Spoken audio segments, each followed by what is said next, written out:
37,000 करोड़ के बजट वाली बीएमसी के चुनाव को लेकर इस बार मुकाबला काफी दिलचस्प है, क्योंकि बीजेपी और शिवसेना अलग अलग चुनाव लड़ रहे हैं।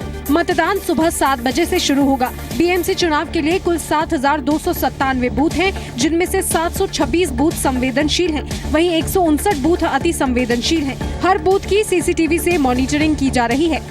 व्हीकल पेट्रोलिंग बीट मार्शल्स इसके उपयोग से 21 तारीख को कोई भी लॉ एंड ऑर्डर सिचुएशन पैदा ना हो, इसलिए मुंबई पुलिस दल की तरफ से पूरा बंदोबस्त का प्लान अभी से तैयार है। यूपी के मुख्यमंत्री अखिलेश यादव ने आज अपनी कैबिनेट की दागी मंत्री गायत्री प्रजापति के लिए वोट मांगे। अखिलेश ने रायबरेली के ऊंचाहार में चुनावी रैली की। गायत्री प्रजापति पड़ोस की अमेठी सीट से समाजवादी पार्टी के टिकट पर विधानसभा चुनाव लड़ रहे हैं। प्रजापति पर रेप का केस दर्ज हो चुका है और उन पर गिरफ्तारी की तलवार लटक रही है। गंगा मैया की कसम कि समाजवादी लोग 24 घंटे बिजली पोटासी में दे रहे हैं कि नहीं दे रहे हैं। हालांकि रैली के लिए अखिलेश यादव के मंच पर पहुंचने से पहले ही गायत्री प्रजापति मंच से उतर गए। मंच से उतरने से पहले प्रजापति की आंखों में आंसू दिखे और उन्होंने खुद को बेकसूर बताया। जब आप लोग मंच पे बैठाओगे तो मंच पे आऊंगा। आज लोग भी घूमे गंगा की अदालत में समय तक आए तारीख तक गंगा की अदालत में हूँ। गायत्री प्रजापति ने अपनी गिरफ्तारी रोकने के लिए सुप्रीम कोर्ट में अर्जी भी दी है।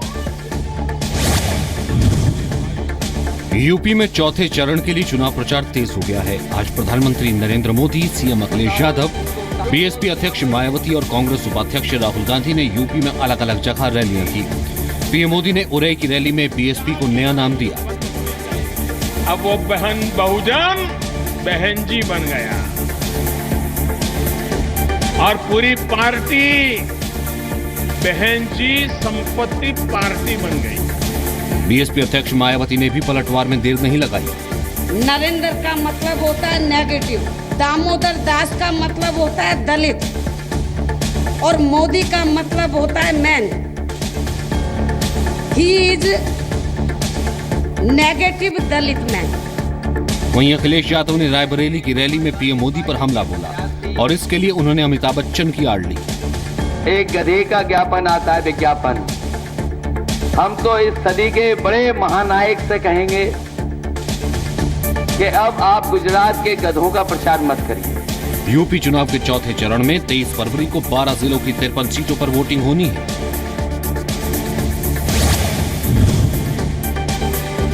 प्रधानमंत्री नरेंद्र मोदी पर समाजवादी पार्टी के प्रवक्ता राजेंद्र चौधरी के बयान पर सवाल उठ गए हैं। यूपी में भेदभाव को लेकर प्रधानमंत्री के बयान पर जवाब देते हुए राजेंद्र चौधरी ने प्रधानमंत्री और बीजेपी अध्यक्ष अमित शाह को आतंकवादी कह दिया।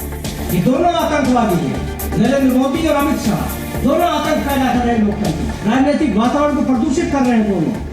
यही नहीं, जब पत्रकारों ने राजेंद्र चौधरी से उनकी भाषा को लेकर सवाल उठाया तो उन्होंने इसे राजनीतिक भाषा कहकर बयान का बचाव तक किया।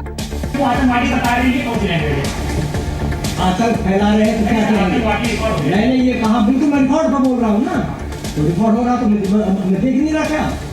ये तो मैं देख रहा हूँ रिकॉर्ड हो रहा है। ये कौन सी भाषा? ये भाषा राजनीतिक भाषा है। लेकिन बीजेपी ने चेतावनी दी कि समाजवादी पार्टी भाषा की मर्यादा न पार करे। भारत ने लश्कर तैयबा चीफ के हाफिज सईद पर पाकिस्तान में एंटी टेररिज्म एक्ट के तहत हुई कार्रवाई को इंसाफ की दिशा में पहला कदम बताया है। विदेश मंत्रालय के प्रवक्ता विकास स्वरूप ने कहा कि हाफिज सईद पर कार्रवाई इस क्षेत्र में आतंकवाद और हिंसक कट्टरपंथ के दोहरे खतरे से बचाने के लिए जरूरी है। पाकिस्तान ने हाफिज सईद को 1997 के एंटी टेररिज्म एक्ट के तहत चौथे शेड्यूल में डाला है। हाफिज सईद अभी नजरबंद है।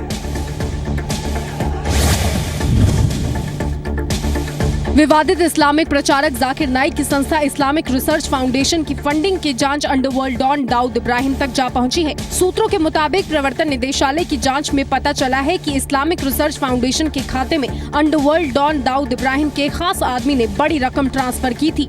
IRF के चीफ फाइनेंशियल ऑफिसर आमिर गजधर ने पूछताछ में खुलासा किया कि IRF के खातों से हवाला के जरिए सऊदी अरब, ब्रिटेन और कई छोटे अफ्रीकी देशों में पैसे ट्रांसफर किए जाते थे। जांच एजेंसियां अब पूरे मामले की तफ्तीश में जुटी हैं। जाकिर नाइक की संस्था IRF पर अनलॉफुल एक्टिविटीज प्रिवेंशन एक्ट के तहत बैन लगा है। सीबीआई ने हवाला मामले में मीट एक्सपोर्टर मोइन कुरैशी पर एफआईआर दर्ज कर दी है। सीबीआई ने इस केस में अपने पूर्व डायरेक्टर एपी सिंह पर भी एफआईआर दर्ज की है। सीबीआई ने आज दिल्ली, गाजियाबाद, हैदराबाद, चेन्नई में मोइन कुरैशी के ठिकानों पर छापे मारे। साथ ही एपी सिंह और बिजनेसमैन प्रदीप कोनेरू के घर पर भी छापेमारी हुई। कोयला घोटाले पर सुनवाई के दौरान इनकम टैक्स विभाग ने सुप्रीम कोर्ट को बताया था कि हवाला कारोबारी मोइन कुरैशी के सीबीआई के पूर्व डायरेक्टर एपी सिंह से रिश्ते थे। मोइन पर हवाला के रास्ते दुबई, लंदन और यूरोप बड़ी रकम भेजने का आरोप है। इसकी जांच ईडी कर रहा है। तमिलनाडु विधानसभा में मुख्यमंत्री पलानीसामी के बहुमत साबित करने को डीएमके ने मद्रास हाईकोर्ट में चुनौती दी है। हाईकोर्ट इस मामले पर कल सुनवाई करेगा। शक्ति परीक्षण के दौरान डीएमके सीक्रेट बैलेट की मांग कर रही थी, लेकिन विधानसभा स्पीकर ने उसे खारिज कर दिया था। डीएमके ने मांग की है कि सदन में फिर से बहुमत परीक्षण कराया जाए और शनिवार को हुए शक्ति परीक्षण को खारिज किया जाए। विधानसभा में हुए विश्वास मत के दौरान पलानीसामी ने 234 सदस्यों के सदन में 11 के मुकाबले 122 वोटों से जीत हासिल की थी। विश्वास मत के दौरान काफी हंगामा भी देखने को मिला। इस दौरान मुख्य विपक्षी दल डीएमके के विधायकों को बाहर निकाल दिया गया था। डीएमके ने कहा है कि वो स्पीकर के खिलाफ अविश्वास प्रस्ताव लाएगी।